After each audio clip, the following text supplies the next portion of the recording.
Le président du Conseil de souveraineté, commandant-chef des forces armées soudanaises, lieutenant-général Abdel Fattah Burhan, a annoncé qu'un accord visant à fournir des garanties politiques et juridiques pour protéger la sécurité des participants au dialogue soudanais.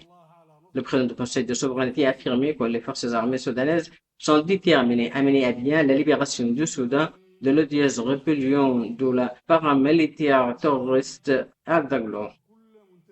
Dans un discours commémorant le 72e anniversaire des forces armées, Al-Burhan a précisé que la détermination sincère et la ligne de conduite claire dans la lutte contre les paramilitaires rebelles et sa défaite ne signifie pas ignorer toute initiative de paix sincère.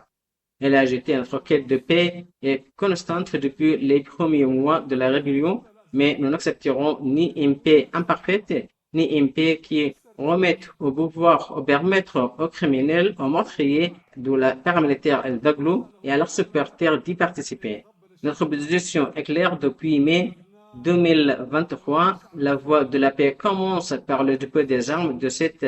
paramilitaire et son regroupement dans des zones désignées, permettant ainsi aux citoyens de retourner chez eux et le rétablissement de la normalité grâce à la fourniture de services de sécurité, de protection et de contrôle. Ce n'est qu'alors que la question des combattants non criminels pourra être abordée. Concernant la situation politique, elle a précisé que par souci d'équité envers les forces nationales et sociales qui ont soutenu l'État soudanais, son unité et ses institutions, elle avait entamé un dialogue avec elles concernant leur participation à la mise en place des institutions gouvernementales de l'État, le Conseil législatif, un droit constitutionnel. Al-Burhan a déclaré que face à cette situation politique critique, un groupe national de Soudanais et de Soudanaises s'est spontanément réuni pour lancer une initiative fondée sur la ferme conviction que seul un dialogue soudanais émanant de l'intérieur, englobant toutes les forces politiques et sociales et donnant la priorité aux souffrances des citoyens et à leur droit à la paix, permettra de surmonter cette épreuve.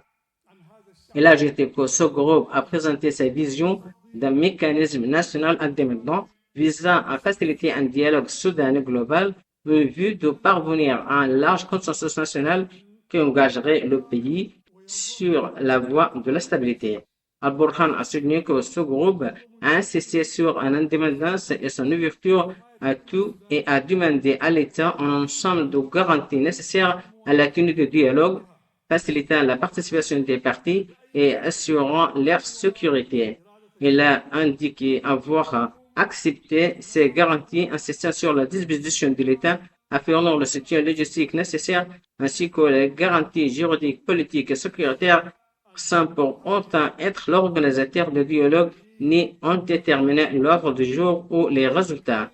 par respect pour son indépendance et soucieux de sa crédibilité nationale.